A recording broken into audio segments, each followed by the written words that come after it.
What if I told you that benefits sometimes really aren't that beneficial for the employee or the company? Let's talk about it.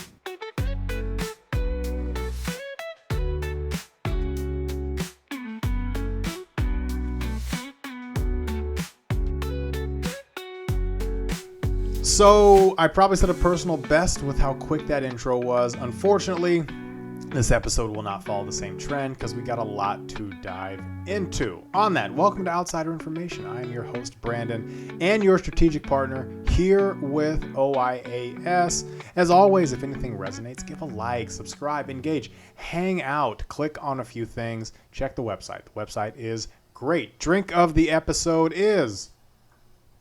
I can't call it what it actually is. It's tea and lemonade. You know what that is, but I can't call it what it is. I don't want to get in trouble, but homemade lemonade, custom tea blend, coming together to create taste bud harmony. Side quest still loading, hoping to have that all put together before the end of the year. So what are we talking about? We are talking about the hidden cost of benefits, which means we're going to have to do a lot of math. Full disclosure, I did get a D in math the last time I took a math class.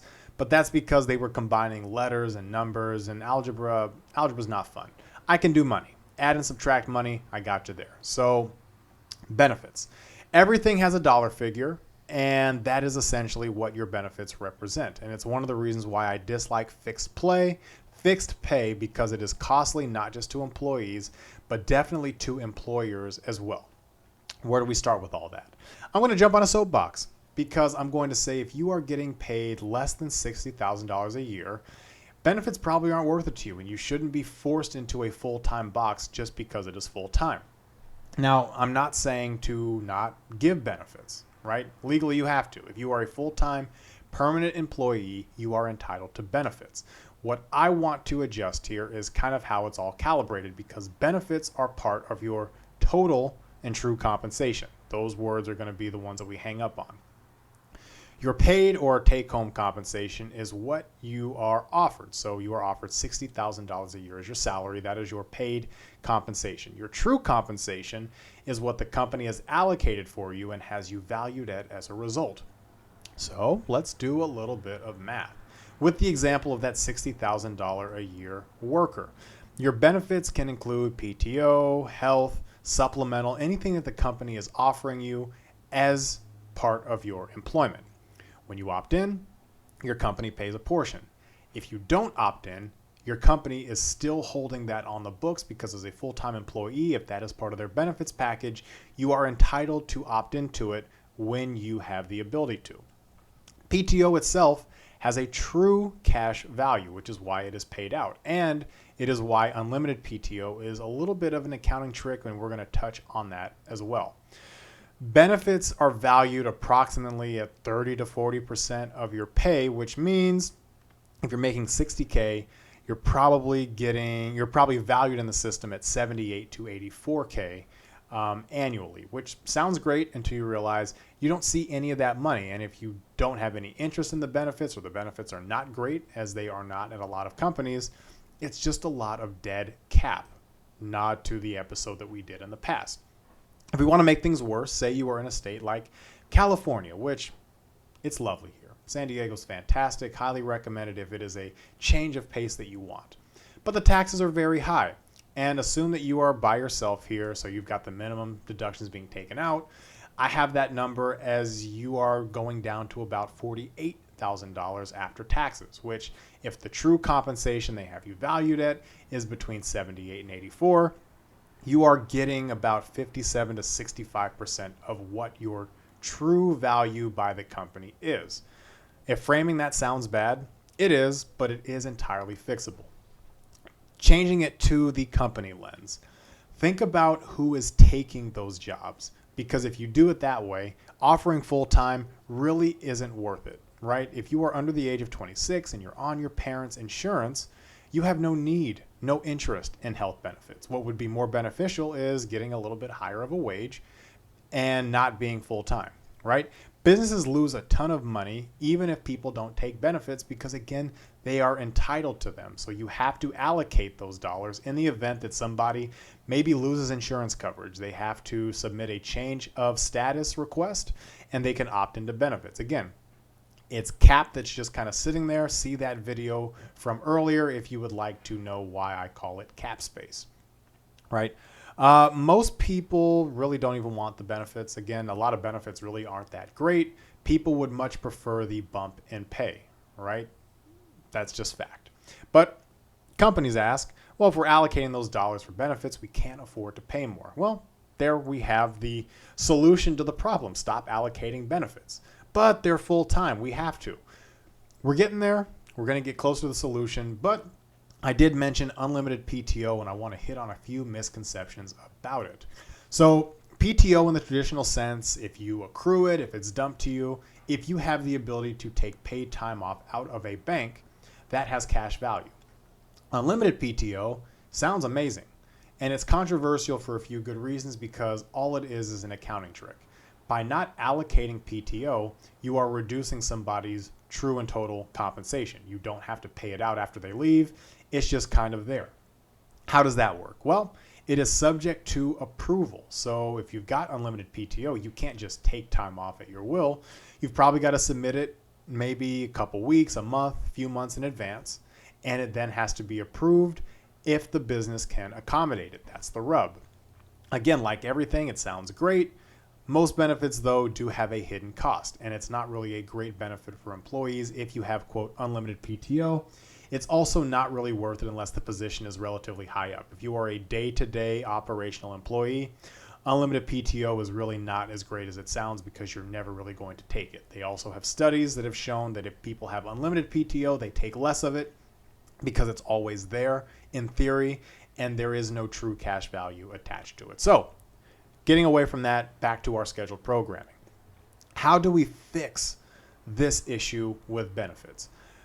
I would just say that not everybody should or needs to be full-time. In this era of mobility and flexibility, people are prioritizing a lot of things, including their sanity and well-being.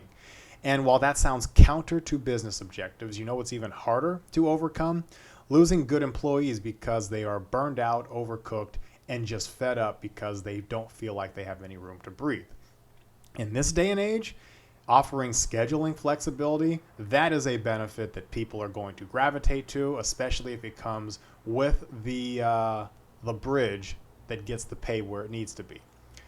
A question, if you're part-time, that means you're going to make less money, right? Doesn't sound like a win.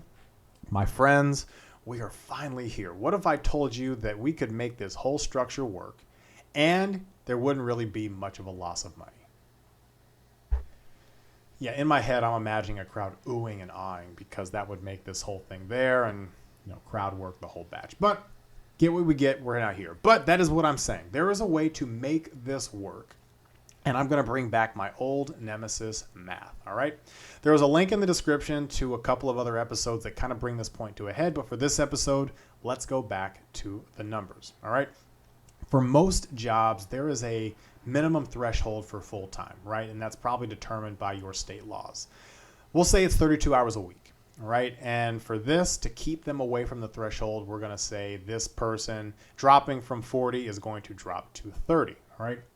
Those compliance thresholds do matter, and you do want to keep people away from that full-time threshold if you're going to drop them. They can go over full-time occasionally, but if they do too much, then you have to start looking at benefits, and that is what we are trying to provide or prevent, okay? So knowing that this possession is usually 40 hours a week, PTO benefits, the whole shebang, dropping them down to 30 means benefits drop off, and suddenly you have a little bit of money to spend. So let's go back to that $60,000 number. That is $78,000 to $84,000 with benefits. The hourly rate for $60,000 a year is about $28.85. That rate at 30 hours a week would come out to about $45,000 a year. And then after taxes, based off of the formula that we had, it'd be about $37,000 a year, right?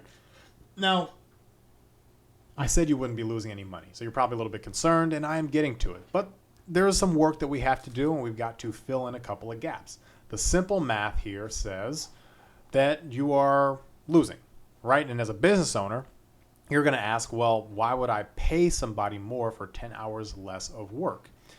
You're not paying more by the true and total value. You're actually saving, and you're preserving your workforce, because finding good people is difficult.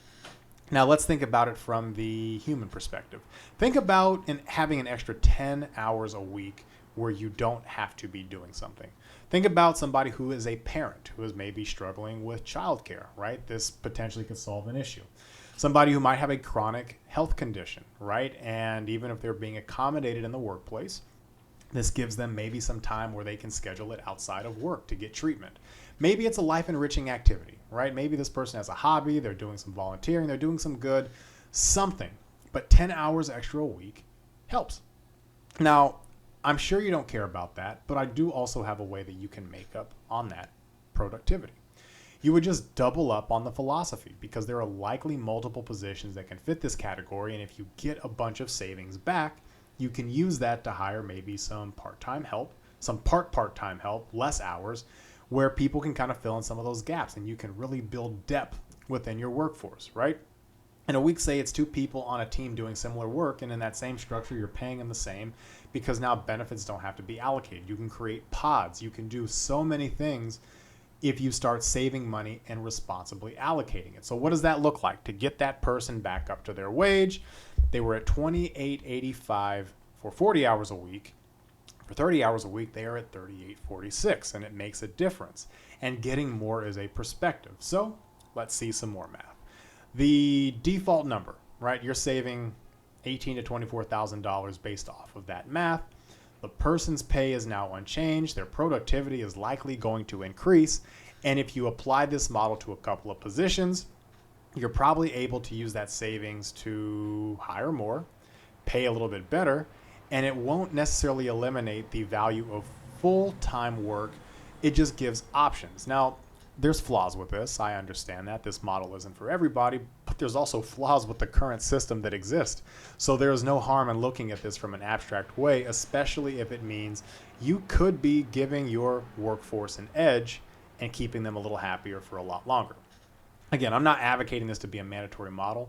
Everything really, when it comes to negotiations, things like that, they should be a negotiation. Things should be optional, and you can scale things in. 10 more hours per week, if you're going to offer somebody full time, pay them more, right? The argument here is that you can pay people well at a pseudo full-time schedule and then reinforce the structures around them. If someone wants benefits, they should be offered. If someone doesn't want benefits, neither side should be forced to allocate them. The benefit to businesses is that at a higher rate for lower hours, you're going to attract some really high-quality candidates, because really money is the only thing that people really care about. But the thing right behind that is the time. What is the time that they're going to have to put in to get that money? The benefit for people is that they can make a living wage and they can get some much needed time back. Time is really key. In an 8-hour day, you're kidding yourself if you think that people are working every single second. When I was a manager, a lot of the times I just told my staff if we were slow or things weren't happening, keep the lights on, get paid. Do not burn the building down. That was the most important one, because I hated doing paperwork. But as a business, what is your objective? If it's only about money, I'm a little shocked you made it this far. If it's about creating an environment where people are valued properly, getting what they need, and you as a company are trying to be efficient with everything, not just the work, but the money, now we're getting somewhere. I don't think this is some abstract concept. I think it's smart money management and it's smart people management. It is a way that you can do things, and it reduces the burden on company finances. It gives people options, which at the end of the day, that's all we want, right? Oh wow, I was wrong. I said that we were going to be here for a while, and we are south of 14 minutes. Go me. I'm getting real good at this. So yeah, can't save the world, but doing experiments like this hopefully will make it a little less terrible for those who exist in it, both in the world of business and hopefully outside of it. So if anything resonates, give a like, subscribe, engage, check things out, the shorts, the Instagram, the website, always going to push that. And we will see you next time.